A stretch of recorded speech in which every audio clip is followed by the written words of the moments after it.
Vimos la semana pasada los primeros 5 versículos y el mensaje claro y contundente allí es que Dios es Jesús, Jesús es Dios, la segunda persona de la Trinidad, y veíamos que todo lo que existe, existe porque fue creado por Jesucristo. Jesucristo, dentro de las 3 personas en la Trinidad, fue quien creó todas las cosas, el verbo, la palabra que dijo, hágase, y fue hecho. Las cosas visibles y las cosas invisibles. Notábamos cómo el énfasis está en que todo fue creado por Él. Y no solamente que todo fue creado por Él, pero eso nos lleva a entender que todo fue creado para Él. Y eso da dirección a la vida. Y cuando nosotros tenemos una dirección, un propósito para la vida, hemos ganado un gran terreno porque por eso vivimos en la luz. Y encontramos que ahí está la razón de ser del hombre, del ser humano. Y por lo tanto andamos ahora en la luz, entendiendo quiénes somos, para qué existimos. La pregunta fundamental que tiene un ser humano, un ser inteligente, es ¿para qué existo? Hoy vamos a ver cómo esa misma idea se sigue transmitiendo, el apóstol Juan sigue transmitiendo esa idea, pero hoy vamos a verla desde otro punto de vista. Estamos siguiendo al apóstol Juan, y el apóstol Juan está hablando de otro Juan. Tengamos cuidado para no confundirlos. Juan el apóstol está hablando de Juan el Bautista, y está hablando de lo que sí es y lo que no es Juan el Bautista. Luego está hablando de lo que es Jesucristo, y luego está hablando también de lo que somos nosotros. Y es muy interesante esto porque ustedes y yo llegamos a entender quiénes somos cuando ustedes y yo también empezamos a entender quién es Cristo. Porque si fuimos creados para Él y diseñados, creados por Él, entonces al entender a Cristo estamos entendiendo también quiénes somos nosotros.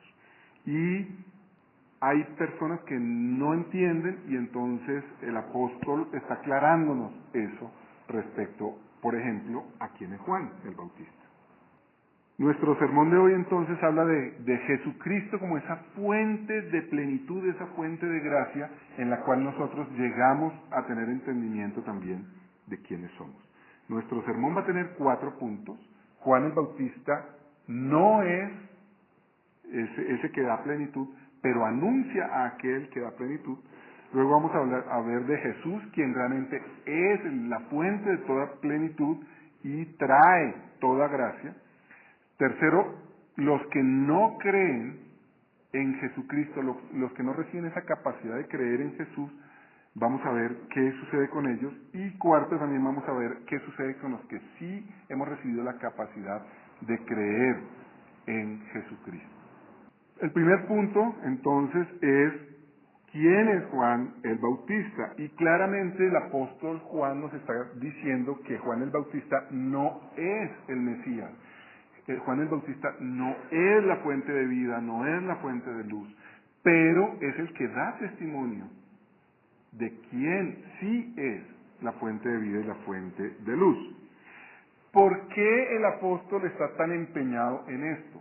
Recuerden que hablábamos que probablemente este evangelio fue escrito mucho después de los otros evangelios, que tal vez fue escrito cuando el apóstol Juan ya estaba al final de sus días, el desarrollo de la iglesia ya se estaba andando, ya llevaba la iglesia más de 40 años andando, probablemente, de tal manera que él podía detectar y había detectado algunas cosas.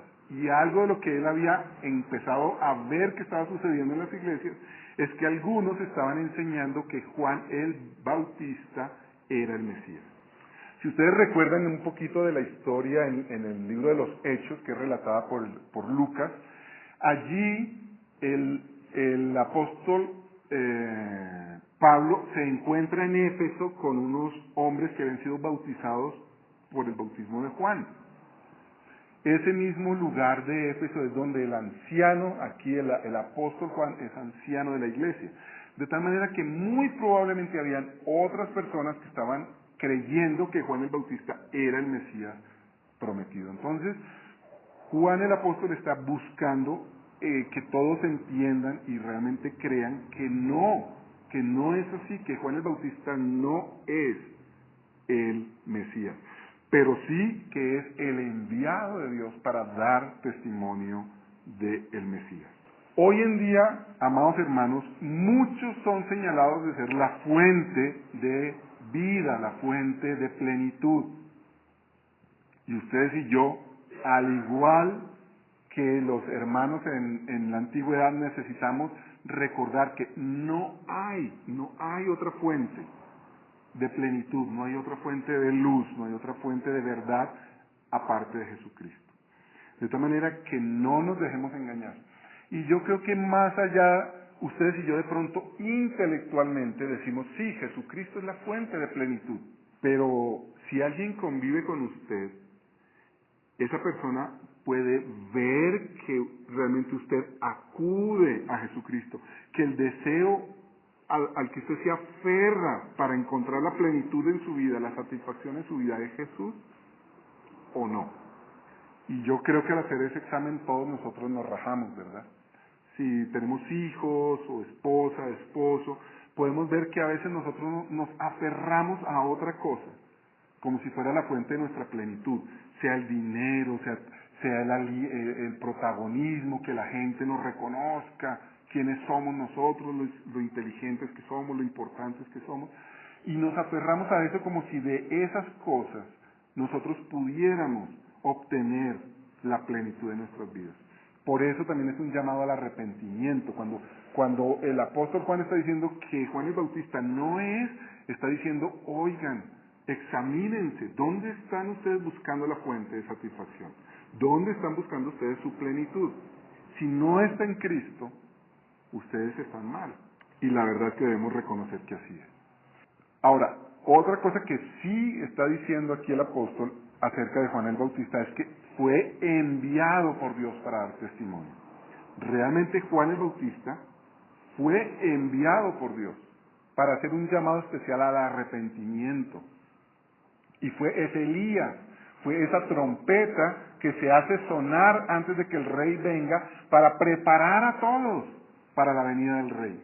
Eso sí fue Juan el Bautista. Ustedes saben, en las películas se han visto que la gente está de pronto por ahí y suenan las trompetas y todo el mundo se tiene que poner en una posición y en una actitud coherente con lo que va a venir, y es que el rey va a pasar, que el rey va a estar en la presencia de ellos. Pues así era Juan el Bautista, fue esa trompeta que se hizo sonar en Jerusalén y en toda Judea, en toda Palestina, para que se llegara a tener una actitud correcta cuando viniera el rey. Juan el Bautista sí fue enviado. Aplicaciones que podemos tener para nosotros hoy en día de este primer punto. El primero, más claro, es que solo Jesús es la fuente, no podemos buscar otra. Pero otra muy importante, nosotros no somos fuente de salvación ni fuente de bien para otras personas. No debemos esperar los agradecimientos o los reconocimientos por lo que nosotros hacemos por los demás. Nosotros somos instrumentos. Juan el Bautista fue un instrumento de Dios. Él no debe ser la persona que reciba la adoración y la gloria. Él era el mensajero, la herramienta por la cual se transmitió la salvación y el arrepentimiento. Y eso lo digo porque a veces nosotros, fíjate que es otra forma en que pecamos. Decimos qué personas estas tan desagradecidas, que habiendo sido nosotros los que hicimos tanto por estas personas. Y fue por gracias a nosotros que ellos escucharon el Evangelio, y fue gracias a nosotros que ellos creyeron en Cristo, y ahora mírenlos, tan ingratos. Resulta que no, nosotros no somos los que salvamos, nosotros no convencemos de pecado, nosotros sí somos instrumentos de Dios para salvación de otros, y nosotros sí debemos ser testimonios, es decir, personas que hablan de Cristo. Pero cuando suceda que alguien cree en Cristo, nosotros no debemos recibir ni procurar para nosotros la exaltación por esa situación o por esa realidad, como no lo debió ser y no lo fue Juan el Bautista. Al contrario, nosotros debemos ayudar a las personas que cualquier agradecimiento que cualquier beneplácito sea dado al que verdaderamente es la fuente, es decir, a Cristo, que toda la gloria sea para Cristo. Por supuesto, eso no impide que las personas estén agradecidas con nosotros, sí, pueden estar agradecidas con nosotros, pero en primer lugar, y por sobre todas las cosas, su agradecimiento primario y máximo debe estar con Cristo, quien es el que provee todas estas cosas por medio nuestro. Y la tercera aplicación que podemos tener de este primer punto es que así como Juan el Bautista, ustedes y yo sí somos enviados por Dios a dar testimonio. Todo aquel que es creyente escucha la voz de Cristo que le dice, por tanto, vayan y hagan discípulos, predicando acerca de mí y bautizando. Todos nosotros tenemos este llamado, todos los creyentes somos ahora instrumentos de Dios para hablar de Cristo, para anunciar la buena noticia de salvación en Cristo. No podemos dejar de hacer nuestra tarea, no podemos dejar de hacer aquello para lo cual fuimos llamados. Fuimos llamados a dar testimonio, así como lo fue Juan el Bautista. Nuestro segundo punto es acerca de Jesucristo. Él sí es, Él es. Y lo que está haciendo aquí el apóstol Juan es impresionante porque del cual está hablando, que está llegando al mundo, que vino al mundo, es ni más ni menos que el Salvador prometido. No sabemos cuántos años atrás en el jardín del Edén fue prometido ese Salvador que iba a restaurar, que iba a renovar, que iba a volver a ser nueva la creación que había sido completamente ensuciada por el pecado. La muerte que entró al mundo, esa tragedia tan horrible de tener ahora una realidad con la muerte presente, iba a ser regenerada por medio de Cristo, por medio de este Salvador. Y por 2000 años el pueblo de Dios, que inicia con Abraham, estaba esperando a este Mesías prometido. Entonces, lo que Juan está haciendo no es cualquier cosa. Lo que Juan está haciendo es decir, oigan, ese que por tantos siglos los creyentes, los hijos de Dios hemos estado esperando, ese llegó. Y ese es Cristo. Jesucristo es. El versículo 6 dice que la luz, y ya vimos que la luz es la vida, vino al mundo. Él que es la fuente de vida. Y recuerden el domingo pasado, cuando hablamos aquí de vida, no es existir. Sí, claro, Jesucristo nos dio la existencia. Pero aquí cuando se habla de vida, es vida abundante, vida verdadera, vida que sabe por qué vive y que disfruta en aquello en lo que vive. Esa es la vida que es Jesús. Él es la plenitud de vida en ese sentido, en que realmente en Él nosotros entendemos para qué hemos venido y podemos disfrutar de aquello para lo cual fuimos creados que estamos haciendo. Dice que Jesús es la luz de los hombres. ¿Por qué? ¿En qué sentido es la luz de los hombres? Bueno, en un sentido general, Jesucristo es la luz de la revelación de Dios a los hombres por medio de las cosas creadas.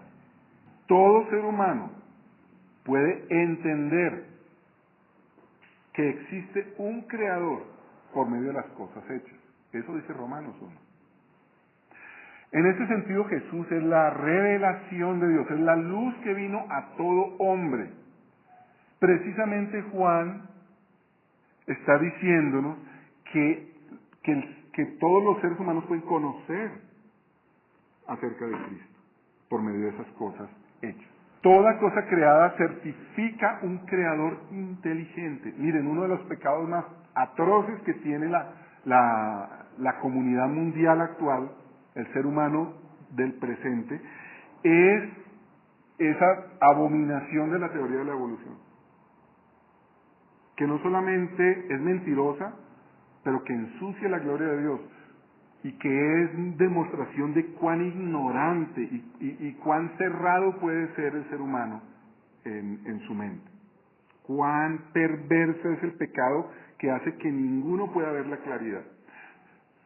Pongo el ejemplo bobo que se pone pues, muy a menudo. Si usted se encuentra en el bosque un reloj, usted no piensa en que los minerales por la lluvia y los cambios de los vientos y el clima, se fueron uniendo y aliando y hasta que llegó a crearse un reloj. No, cuando usted encuentra un reloj, usted imagina que alguien, un ser inteligente, lo creó y que un ser inteligente lo perdió. A alguien se le perdió en el bosque. Pues cuando uno ve cualquier cosa creada, la complejidad en el diseño de esa cosa creada obviamente nos muestra un creador, nos revela un creador, alguien que diseñó y creó, porque todo es tan complejo. La vida más mínima es una vida altamente compleja. La vida de una ameba, que es unicelular, es altísimamente compleja. Aún la hoja de un árbol es altísimamente complejo. Cualquier cosa creada nos muestra, obviamente, que existe el Creador. También por eso la Biblia en Romanos dice que por esta misma razón nadie tiene excusa delante de Dios. No hay excusa. Nadie puede decir, es que tú no me mostraste que existías. Nadie puede decir, pero yo cómo iba a adorarte si yo no te conocí. Ninguno, dice Romanos. ¿Por qué? Porque las cosas creadas enseñan claramente que existe un Creador. Precisamente por eso las personas que no creen en Cristo van a ser condenadas, porque habiendo recibido esta revelación, no aceptaron a Jesucristo. Pero por otro lado, Jesucristo es la luz espiritual. En ese sentido, estamos hablando de la vida espiritual, la vida eterna.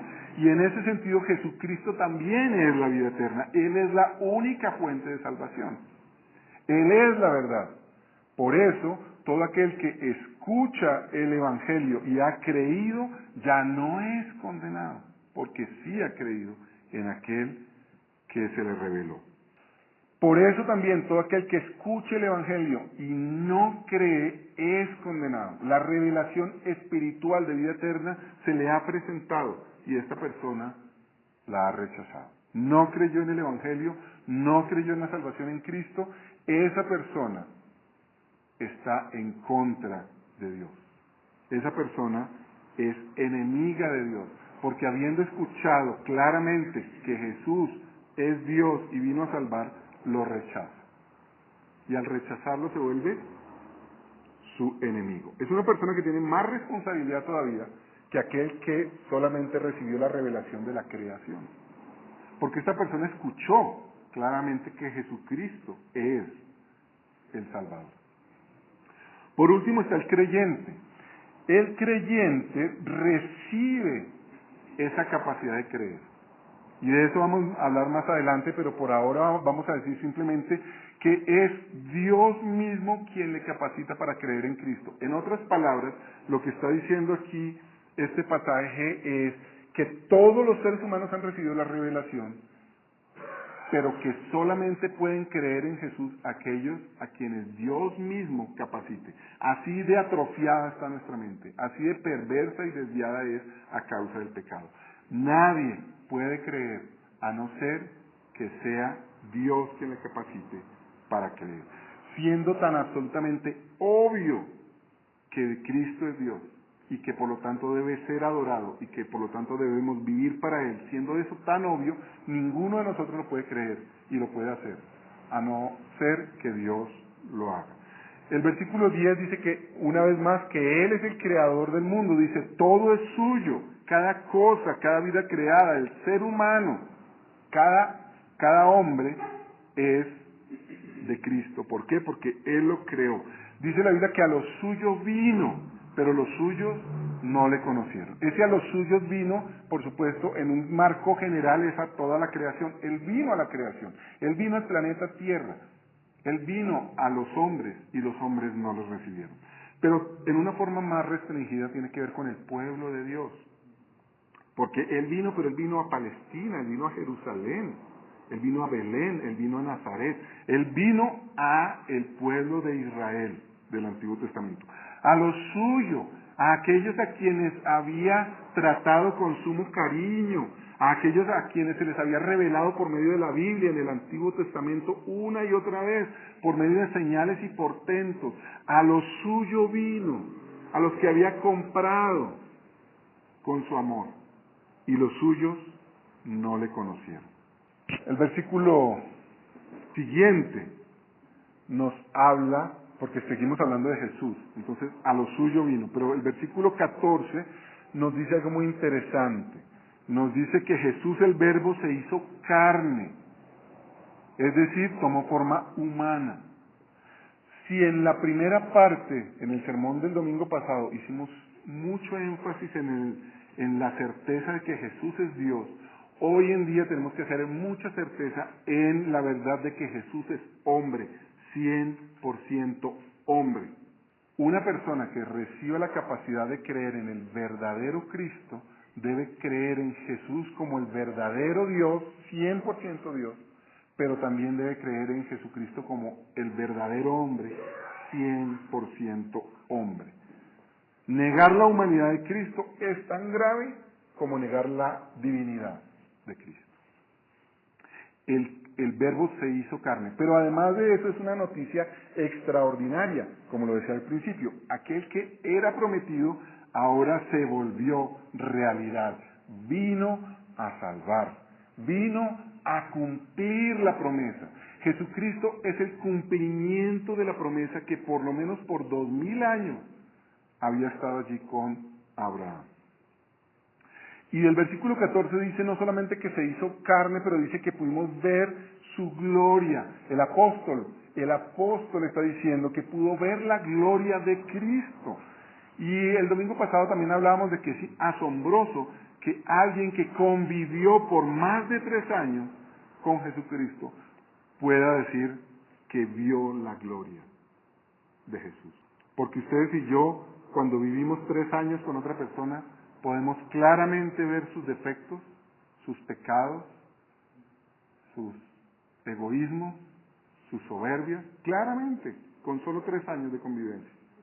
Pero el apóstol está diciendo aquí que él certifica que viviendo 3 años y medio con Jesucristo y habiendo pasado con Jesús cosas asombrosamente maravillosas y asombrosamente terribles y dolorosas, en todo lo que el apóstol Juan pudo ver de Jesús, lo que pudo ver fue la gloria del Hijo de Dios.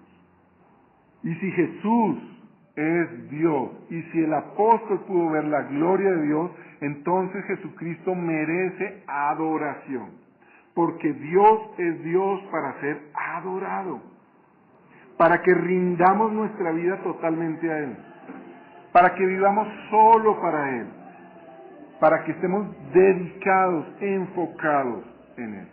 Y yo quisiera aquí a ustedes hablarles un poquito del día de adoración a Dios. Porque una cosa que me parece sumamente triste que estamos viviendo nosotros es que decimos que somos cristianos, pero tomamos a menos el día de adoración a Dios. Cuando es el día en que Él es el dueño de todo nuestro tiempo, que Él es el dueño de toda nuestra vida, que Él es el dueño de todo nuestro ser, y nos dice que el domingo es el día de adorarle, que nosotros no lo hagamos. Y tengamos razones tan vanas, tan livianas, como que fue que hizo frío, como que fue que me invitaron a un almuerzo, como que fue que había mucho tráfico, como que fue que, díganme ustedes, y lo digo porque aún mi esposa y yo hablamos de esto, me despierto y me dice, vamos a la iglesia, y le digo, pero ¿por qué? Me dice, bueno, porque eres el pastor. Tienes que...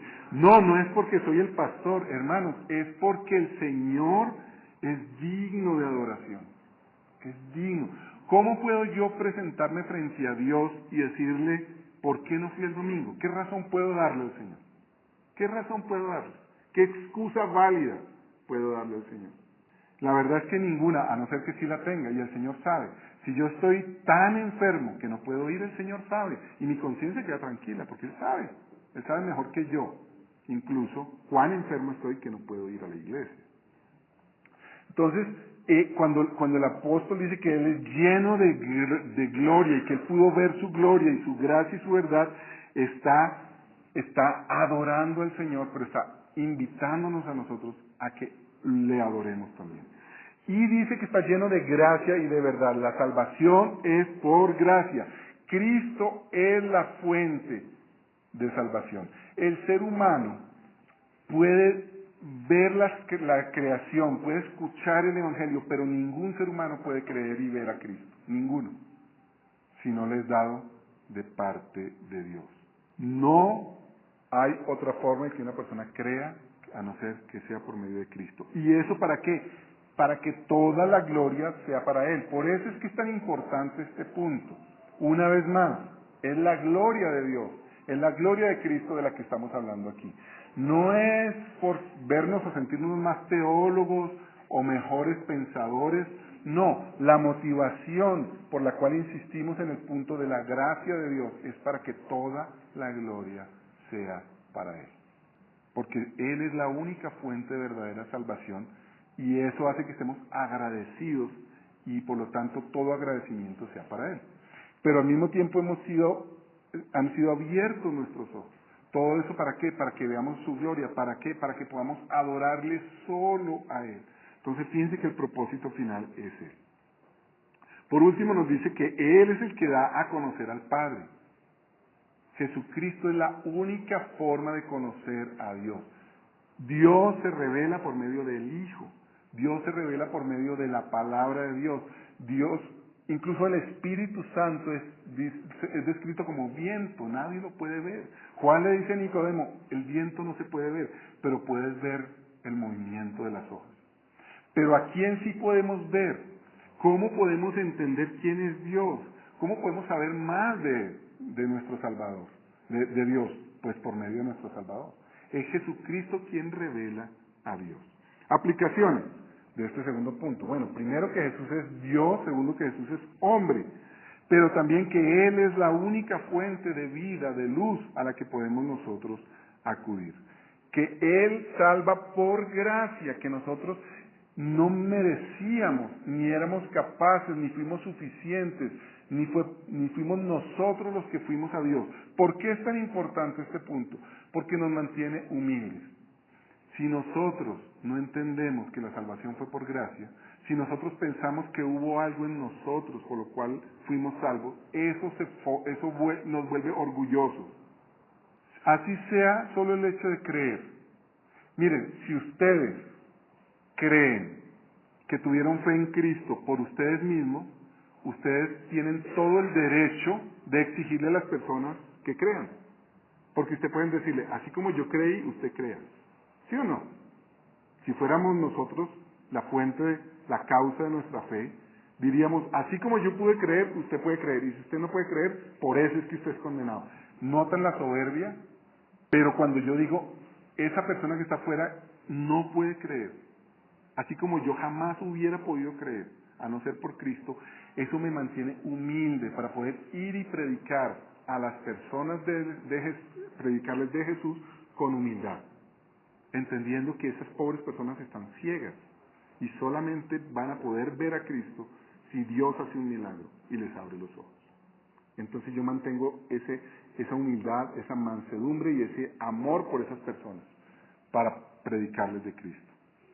Y por último, Jesucristo Él merece ser adorado. Él merece que le adoremos todo el tiempo, pero también, sobre todo, el día en que Él lo ha establecido. Por último, hablemos de lo que... En tercer punto, de los que no creen. Aquí habla de quienes no creyeron. Dice que a lo suyo vino y los suyos no le recibieron. Y hay una parábola del Señor que enseña esto, que Él envió a unas personas a su tierra, el dueño, y el dueño se fue, pero luego envió mensajeros y la gente se apropió de la tierra y los golpeó y hasta los mató. Y él dijo, bueno, pero les voy a mandar a mi hijo, porque si envío a mi hijo van a tener miedo. Y resulta que no, al hijo también lo mataron. Ahí está hablando Jesús acerca de Él mismo. A lo suyo vino. De tal manera que los que no creen son enemigos de Dios. Los que no creen en Cristo son enemigos de Dios y enemigos de Cristo. En primer lugar, ¿qué son? Son ladrones. Son ladrones porque se apropian de algo que no es de ellos. Cuando una persona que no tiene Cristo dice, mi vida es mía, y yo hago con mi vida lo que quiero, ese es un ladrón. Se robó algo que no es de él. Porque la vida no es de él.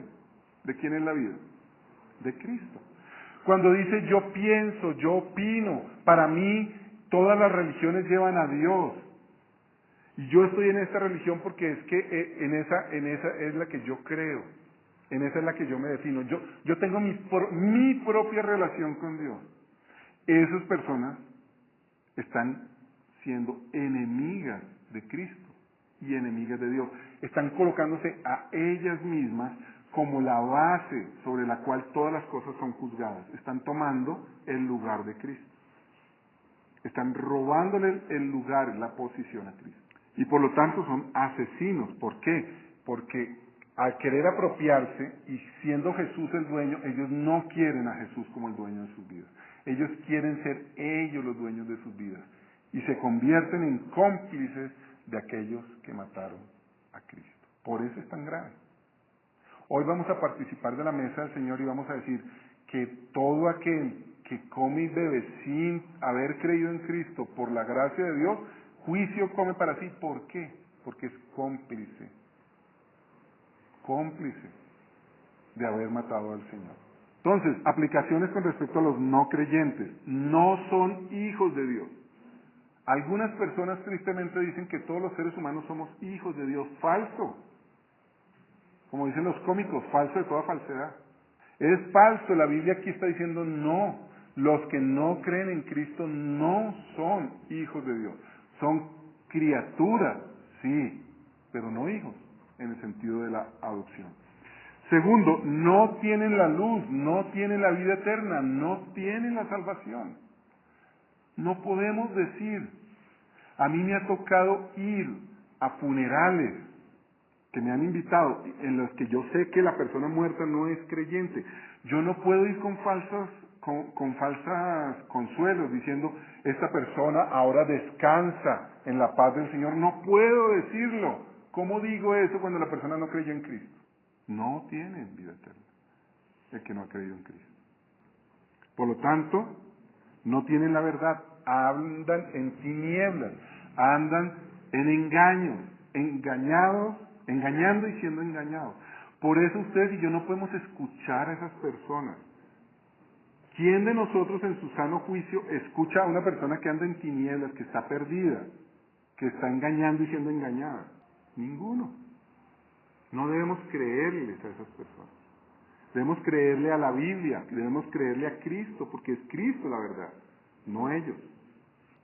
Por último, ahora sí, el cuarto punto, ¿qué dice este pasaje acerca de nosotros los creyentes? Bueno, dice que somos los destinatarios del mensaje, aquellos a quienes Dios está enviando el mensaje, los recipientes del mensaje. El versículo 7 dice que Juan el Bautista, incluso Juan el apóstol, fueron comisionados para enviar el mensaje.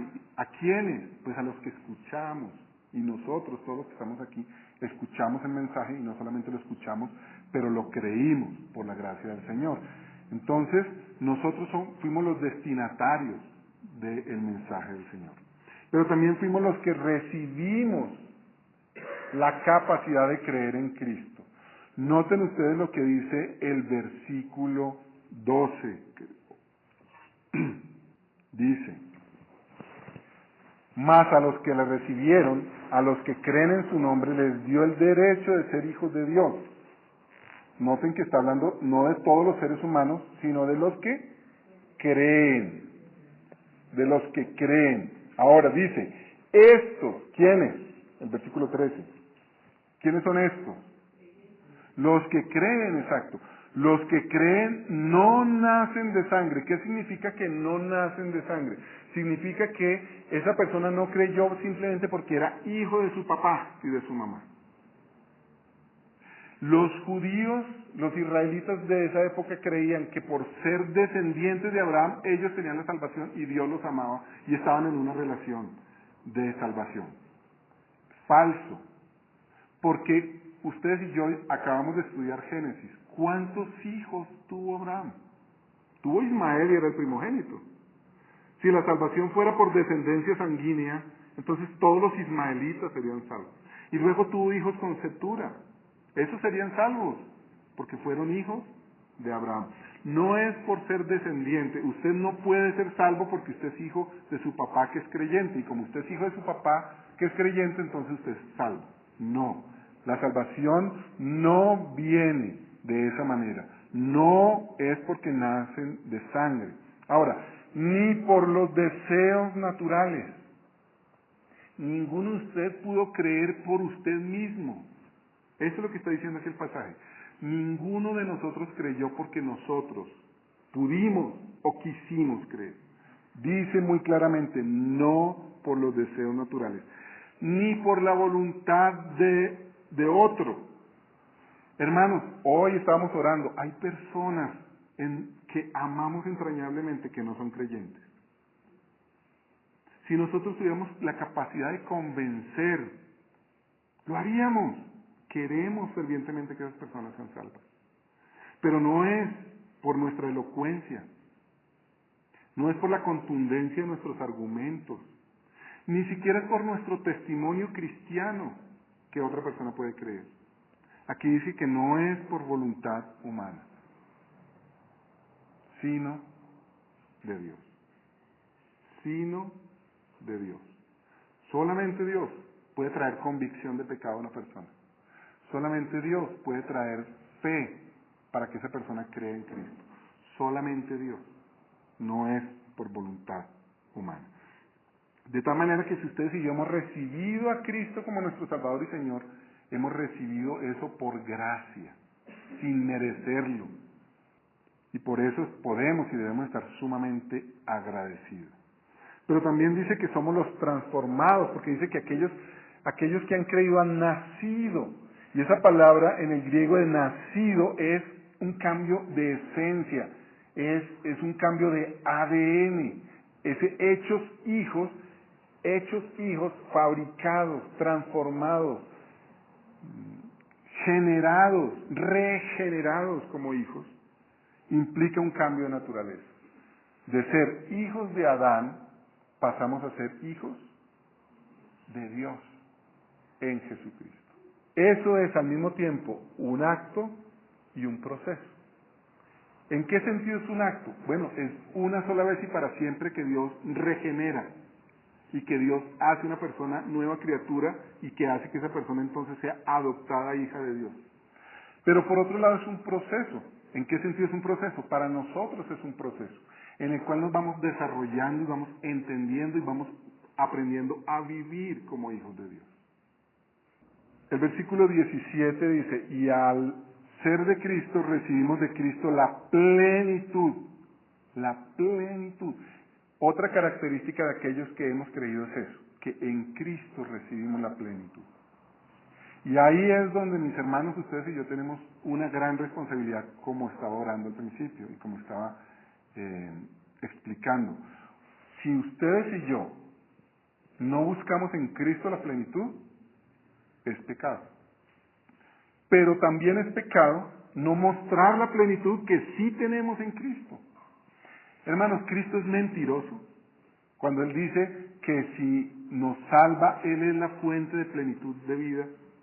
¿Es mentiroso Él al hacer esa afirmación? No. Entonces ustedes y yo debemos examinarnos, porque si ustedes y yo no mostramos satisfacción, si las personas que viven alrededor nuestro no pueden ver nuestra satisfacción y nuestra plenitud, y no pueden ver que la causa de esa satisfacción y esa plenitud es Cristo, algo mal estamos haciendo. Pecado grave estamos haciendo. Porque nosotros debemos mostrar esa plenitud. Aquí la Biblia dice que en Cristo recibimos la plenitud. Ya la recibimos. No es que la recibiremos cuando estemos en el cielo. Claro, habrá una forma maravillosa en que ya la recibiremos. Pero dice que ya la recibimos.